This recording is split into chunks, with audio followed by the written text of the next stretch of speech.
بسم اللہ الرحمن الرحیم۔ گمنام ہیروز کے معزز ناظرین، السلام علیکم۔ آئیے چلتے ہیں کہانی کی طرف۔ خراٹو نے کچھ سوچ کر ہی جمالہ کی رہائی کا مطالبہ منوایا تھا۔ اس پراسرار لڑکی میں بہت سی غیر معمولی صلاحیتیں تھیں۔ ان میں سے ایک یہ تھی کہ وہ جس ملک میں رہتی تھی وہاں کوئی دشمن کہیں بھی کسی علاقے میں چھپا ہو تو وہ اس کی طرف ایسے دوڑ پڑتی تھی جیسے اس کی بو سونگھ لیتی ہو۔ وہ عدنان تک پہنچنے کے لیے جمالہ کی اسی خاصیت سے فائدہ اٹھا سکتا تھا۔ عدنان کو جس ملک میں چھپایا جاتا اسی ملک میں جمالہ کو لے جاتا، پھر وہ اس کی بو سونگھ کر اس کے پاس پہنچ جاتی۔ خراٹو اس کی رہائی کے انتظار میں بابا صاحب کے دائرے کے قریب ہی ایک علاقے میں آ کر رہنے لگا تھا۔ اس علاقے میں اور پیرس میں اس نے کئی اہلکار بنائے تھے تاکہ ضرورت کے وقت وہ اس کے کام آ سکیں۔ اس نے وقت دیکھا، پھر باہر آ کر اپنی کار میں بیٹھ گیا۔ وہ دروازے سے کئی کلومیٹر کے فاصلے پر رہ کر خیال خوانی کے ذریعے دیکھ سکتا تھا اور اپنے اہلکار کو اس کے پاس پہنچا سکتا تھا۔ انوشی اور جمالہ ایک چیکنگ روم میں تھیں۔ وہ دونوں ہم شکل ہو گئی تھیں۔ جمالہ کے سامنے جمالہ کھڑی ہوئی تھی۔ انوشی کا چہرہ گم ہو چکا تھا۔ دوسرے کمرے میں انوشی کو ٹریننگ دینے والے ٹیچرز، سرجری کا ماہر ڈاکٹر اور تنقیدی نظر سے دیکھنے والے ماہرین بیٹھے ہوئے تھے۔ ان کے سامنے دیوار پر ایک بڑی سی اسکرین تھی، اس میں وہ دونوں آمنے سامنے نظر آ رہی تھیں۔ انوشی عادتاً نقال تھی، بڑی کامیابی سے کسی کی بھی نقل کر لیتی تھی۔ اس کے باوجود ماہر ٹیچرز نے اسے اچھی خاصی ٹریننگ دی تھی۔ جمالہ کی ایک ایک حرکت، اس کے چہرے کے اتار چڑھاؤ اور بات کرتے وقت آنکھوں کے بدلتے ہوئے تیور، ہر ایک کے بارے میں اسے تفصیل سے سمجھایا گیا تھا اور وہ بڑی کامیابی سے جمالہ کی نقل کرتی رہی تھی۔ ایک چیکنگ روم میں انوشی کو کئی بار آزمایا گیا تھا، آج اس کی آخری آزمائش تھی۔ ایک ٹیچر نے مائک کے ذریعے کہا، انوشی اس وقت تمہارے چاروں طرف روشنی ہے، دن کے وقت جمالہ نارمل رہتی ہے، تم بھی اس کے نارمل رہنے کی ایک ایک ادا کا مظاہرہ کرو۔ انوشی کبھی ادھر سے ادھر چلنے لگی، کبھی بیٹھنے، کبھی لیٹنے لگی اور کبھی مختلف انداز سے لیٹ کر دکھانے لگی۔ اس کی آواز اور لب لہجے میں جمالہ سے بات کرنے لگی۔ جمالہ مسکرا کر بات کرتی تھی تو وہ بھی اس کے انداز سے مسکرا کر بولنے لگتی تھی۔ وہ سنجیدہ ہو جاتی، تیور بدل کر بولتی تو وہ اسی طرح بولنے لگتی تھی۔ دن کے وقت جمالہ کی طرح نارمل بن کر رہنا آسان تھا کیونکہ وہ ایک عام سیدھی سادی لڑکی کی طرح زندگی گزارتی تھی۔ رات کی تاریکی میں خطرناک بن جاتی تھی، اب انوشی کو بھی اس طرح بننا تھا۔ ایسے وقت قداور باڈی بلڈرز اس روم میں آئے۔ جمالہ ایک کونے میں کھڑی ہو گئی۔ اسی وقت کمرے میں تاریکی چھا گئی۔ مائک کے ذریعے کہا گیا، انوشی رات کو جمالہ خطرناک بن جاتی ہے، وہ تاریکی میں بھی اپنے دشمن کو دیکھ لیتی ہے۔ اس وقت بھی دو دشمن تمہارے آس پاس کہیں موجود ہیں، انہیں دیکھو، وہ تم پر حملہ کرنے والے ہیں۔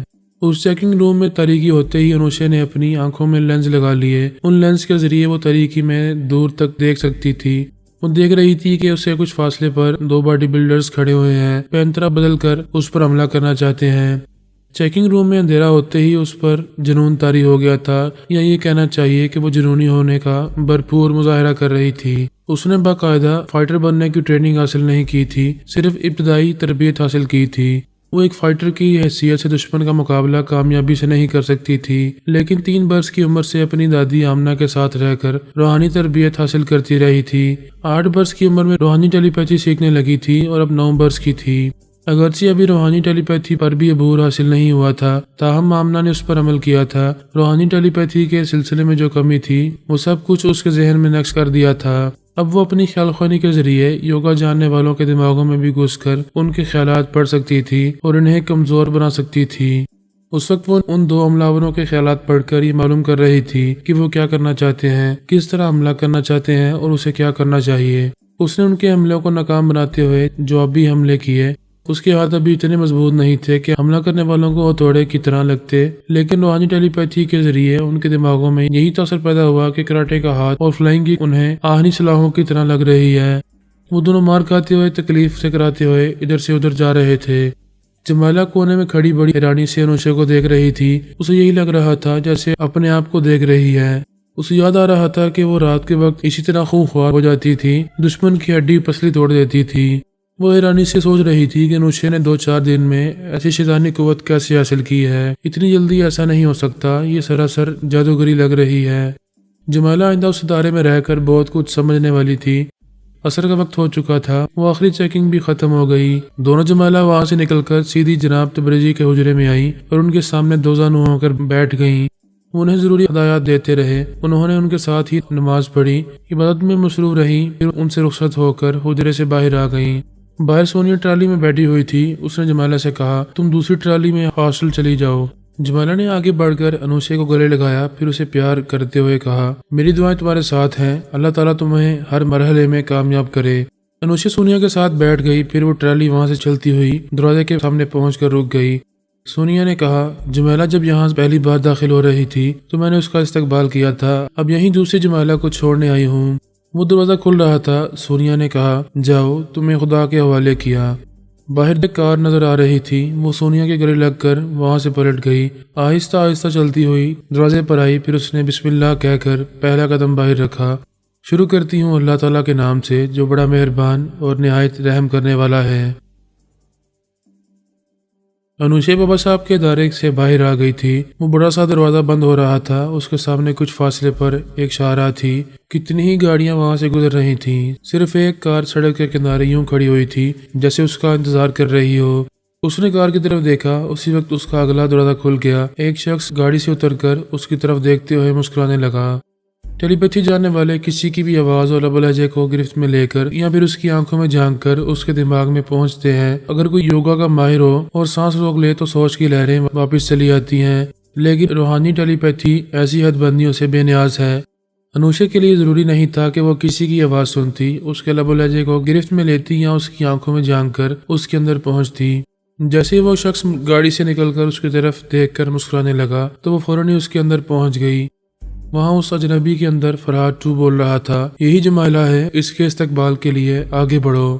بابا صاحب کے ادارے میں جمیلہ نے انوشے کو فرحات 2 کے بارے میں بہت کچھ بتایا تھا. یہ کہا تھا کہ فرحات 2 نے کاٹیج میں پہنچ کر سونیا مما کو زخمی کیا تھا اور جمیلہ کو وہاں سے اپنے ساتھ لے آیا تھا. اس پر یہ احسان جتا رہا تھا کہ وہ بھی تھوڑی دیر بعد رات کو تبدیل ہونے والی ہے. اگر بابا صاحب کے دائرے میں چلی جائے گی تو وہ لوگ اسے قیدی بنا لیں گے، پھر وہ آزادی سے زندگی گزارنے کے لیے باہر نہیں آ سکے گی. جب رات ہوئی تو جمیلہ کو اس کی بات درست لگی اور وہ سونیا کے دشمن بن گئی. اسے مار ڈالنے کے لیے بابا صاحب کے دائرے میں گھسنا چاہتی تھی، لیکن اسے اندر جانے کا کوئی راستہ نہیں مل رہا تھا. یہ تمام واقعات پچھلی ایک ساتھ میں بیان ہو چکے ہیں. جمیلہ کی باتیں سن کر انوشے کو یہ معلوم ہوا کہ فرحات 2 نے کس طرح جمیلہ کی محبت اور ہمدردیاں حاصل کی تھیں اور اسے اپنا احسان مند بنایا تھا. اس نے یقین سے کہا تھا کہ جب وہ جمیلہ بن کر ادارے سے باہر جائے گی تو فرحات 2 ضرور اس کے استقبال کے لیے آئے گا. اور اب وہ اس اجنبی کے دماغ میں پہنچ کر دیکھ رہی تھی کہ وہی فرحات 2 اس کے اندر چھپا ہوا ہے، سامنے نہیں آ رہا. اس اجنبی نے قریب آ کر سر جھکاتے ہوئے اسے سلام کیا، پھر کہا مسز جمیلہ مجھے اپنا خادم سمجھے، جہاں جانا چاہیں گی میں اپنی گاڑی میں آپ کو لے چلوں گا. انوشے نے جان من کر پوچھا تم مجھے کیسے جانتے ہو، میرا نام لے رہے ہو؟ جہاں تک میری یادداشت کا تعلق ہے میں نے پہلے تمہیں کبھی نہیں دیکھا. وہ بڑے ادب سے بولا آپ ٹیلی پیتھی جاننے والوں کی دنیا میں رہتی ہیں، میرے ساتھ چلیں گی اور میری رہنمائی حاصل کرتی رہیں گی تو آپ کو اپنے سوالوں کے جواب ملتے رہیں گے اور آگے بھی بہت کچھ معلوم ہوتا رہے گا. وہ اس کے ساتھ چلتی ہوئی گاڑی کی اگلی سیٹ پر آ گئی. اجنبی نے کار سٹارٹ کر کے اسے آگے بڑھاتے ہوئے کہا ڈیش بورڈ میں ایک بند لفافہ ہے، آپ اسے کھول کر پڑھ سکتی ہیں. اس نے ڈیش بورڈ کھول کر اس لفافے کو نکالا، پھر اسے دیکھتے ہوئے پوچھا اس میں کیا ہے؟ میں نہیں جانتا، حکم کا بندہ ہوں، مجھ سے کہا گیا تھا کہ یہ لفافہ آپ کے حوالے کر دوں. انوشے نے لفافے کو چاک کیا، اس میں سے ایک طے شدہ کاغذ کو نکالا. اسے کھول کر دیکھا تو وہاں مختصر سی تحریر تھی. وہ پڑھنے لگی. لکھا ہوا تھا ڈیئر جمیلہ تمہیں آزادی مبارک ہو. تم نے یقیناً مجھے یاد رکھا ہوگا، میں تمہارا محسن بھی ہوں اور بہترین دوست بھی. جس فرحات کو تم نے بابا صاحب کے دائرے میں دیکھا ہے میں اس کا ہم شکل ہوں. میں نے تمہیں اس ادارے میں جا کر قیدی بننے سے روکنے کی بہت کوشش کی تھی لیکن ناکام رہا تھا. تب سے اب تک یہیں تمہاری رہائی کا انتظار کرتا رہا ہوں.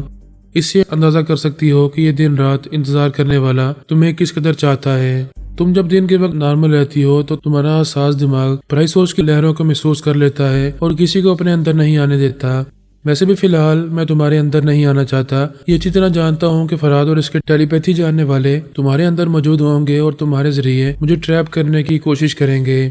میں ان سے خوفزدہ نہیں ہوں لیکن احتیاطی تدابیر لازمی ہے. میں خود کو محفوظ رکھ کر تمہاری بھی حفاظت کرتا رہوں گا. ابھی تھوڑی دیر کے بعد تاریکی چھا جائے گی، تم تبدیل ہو جاؤ گی، پھر کوئی بھی ٹیلی پیتھی جاننے والا تمہاری مرضی کے بغیر تمہارے اندر نہیں آ سکے گا. آئے گا تو تم اسے بھگا دیا کرو گی. ایسے وقت میں تم سے کہیں نہ کہیں رابطہ کروں گا. میرا انتظار کرو. فقط تمہارا، صرف تمہارا، فرحات علی تیمور. تحریر ختم ہو گئی. نیچے لکھا ہوا تھا اس تحریر کو ضائع کر دو. انوشے نے اس کاغذ کے ٹکڑے ٹکڑے کر دیے، پھر ان ٹکڑوں کو لفافے میں بند کر کے کھڑکی کے باہر پھینک دیا. وہ اجنبی کے اندر فرات 2 کی آواز سن چکی تھی، پلک جھپکتے ہی اس کے اندر پہنچ گئی۔ وہ یوگا کا ماہر تھا، پرائی سوچ کی لہروں کو محسوس کرتے ہی سانس روک لیا کرتا تھا، لیکن ان لمحات میں روحانی ٹیلی پیتھی کے ذریعے جو سوچ کی لہریں اس کے اندر پہنچی تو وہ انہیں محسوس نہ کر سکا۔ وہ اسی شاہراہ پر کئی کلومیٹر آگے کار ڈرائیو کرتا ہوا جا رہا تھا۔ وہ ڈرائیونگ کے دوران وقتاً فوقتاً اس اجنبی کے پاس بھی پہنچ رہا تھا جس کے ساتھ انوشے بیٹھی ہوئی تھی۔ جناب تبریزی نے ایک بار انوشے کو اپنے حجرے میں بلا کر کہا، تمہاری ماں الپا اور تمہارا دادا فرہاد علی تیمور سبھی ٹیلی پیتھی جانتے ہیں، لیکن وہ دشمن خیال خوانی کرنے والوں کے دماغوں میں پہنچ نہیں پاتے کیونکہ وہ یوگا کے ماہر ہوتے ہیں، لیکن تم یوگا جانے والے شیطانوں کے اندر بھی آسانی سے پہنچ جایا کرو گی۔ ایسے وقت میری ہدایت یاد رکھنا۔ انہوں نے ہدایت کرتے ہوئے کہا، ازل سے خیر و شر کی جنگ جاری ہے، اللہ تعالیٰ قادر مطلق ہے، وہ جب چاہے تمام شیطانی قوتوں کو فنا کر سکتا ہے، شیطان کو مار سکتا ہے، لیکن اس معبود نے کبھی ایسا نہیں کیا کیونکہ یہ دنیا خیر و شر کی جنگ جاری رکھنے کے لیے ہی بنائی گئی ہے۔ یہاں انسانی صبر و تحمل، حوصلے اور قوت ارادی کی آزمائش ہوتی رہتی ہے کہ انسان کس طرح اپنی ذہانت سے اور اپنے نیک اعمال سے شیطانی قوتوں کو پسپا کرتا ہے۔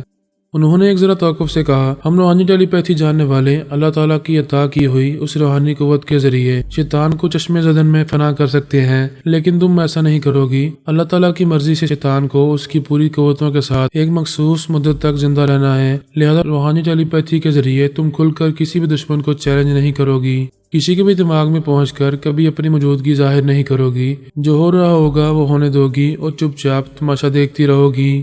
اسے جناب تبریزی کی تمام ہدایات یاد تھیں۔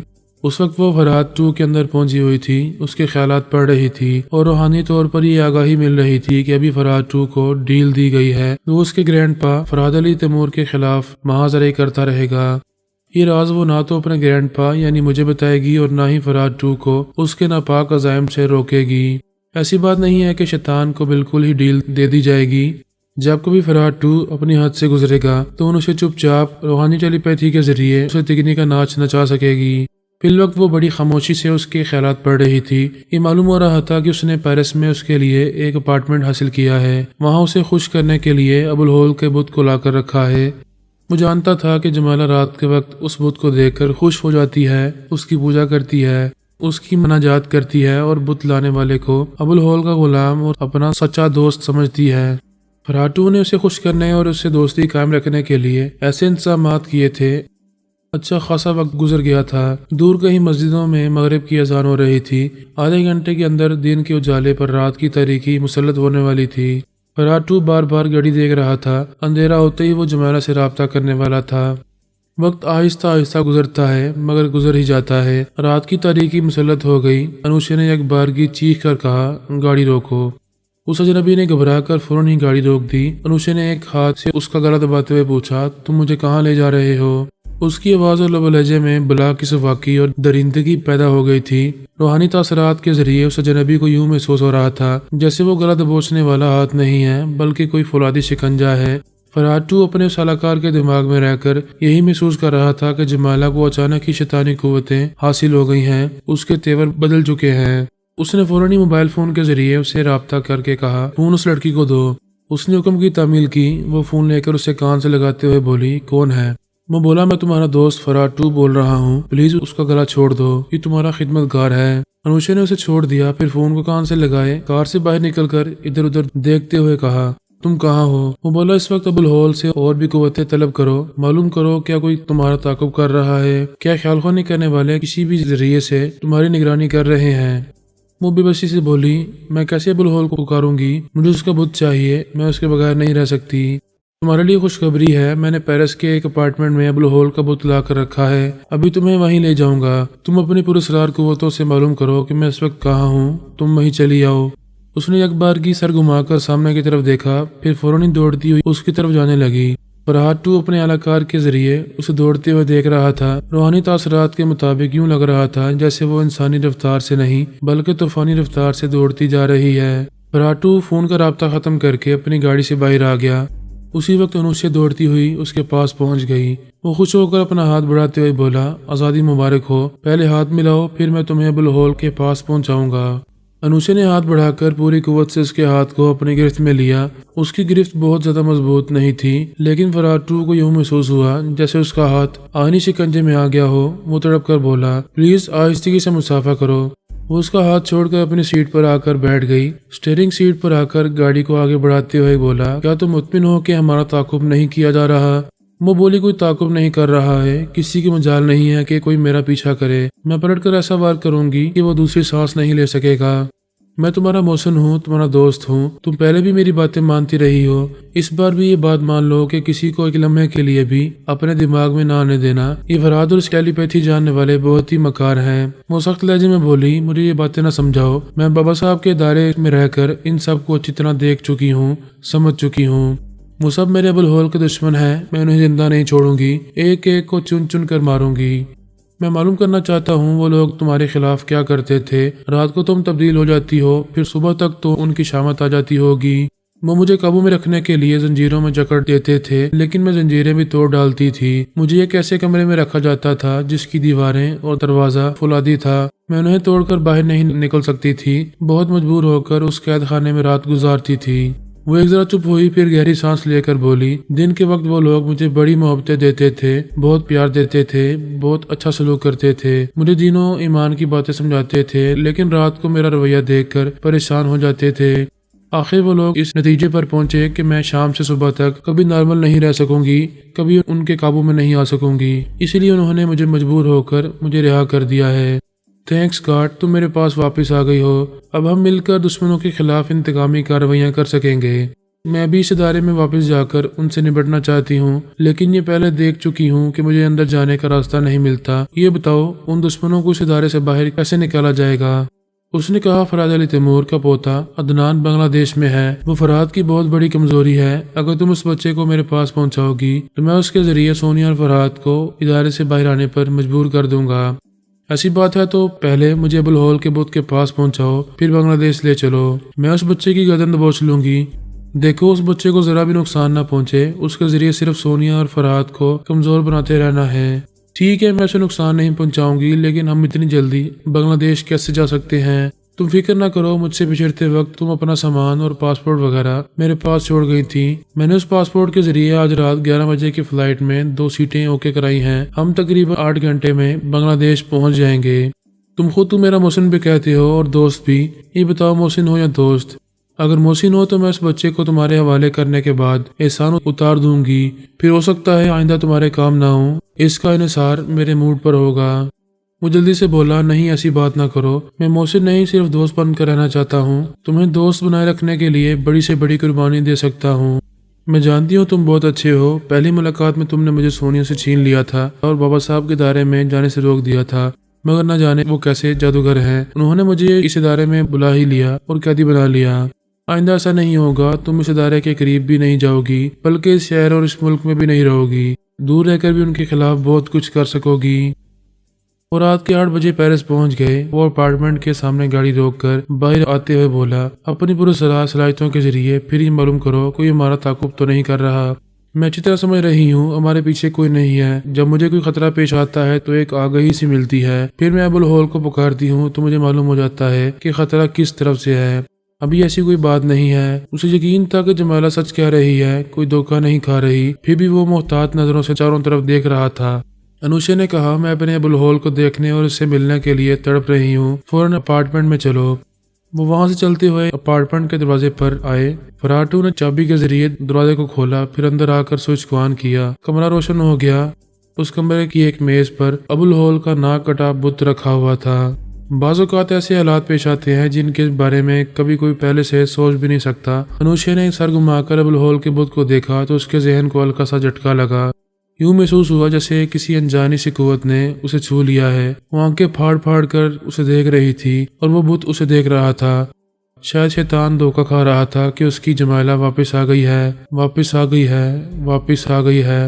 انوشا آگے پیچھے جھوم رہی تھی، اسے محسوس ہو رہا تھا کہ اس کے ذہن کو کوئی انجانی قوت اپنی گرفت میں لینا چاہتی ہے۔ وہ روحانی قوت کے ذریعے اسے روک رہی تھی، سمجھنا چاہتی تھی کہ یہ کیا ہو رہا ہے۔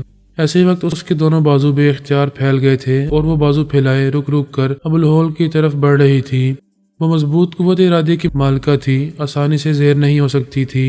جب اس نے دیکھا کہ وہ رک نہیں پا رہی اور بے اختیار اس کی طرف کھینچی چلی جا رہی ہے تو اس نے خود کو فرش پر گرا دیا۔ اس کا تیزی سے دھڑکتا ہوا دل تیزی سے کلام پاک کی ایک آیت پڑھ رہا تھا اور وہ فرش پر دو زانوں بیٹھی یوں آگے پیچھے دائیں بائیں جھوم رہی تھی جیسے حال آ رہا ہو۔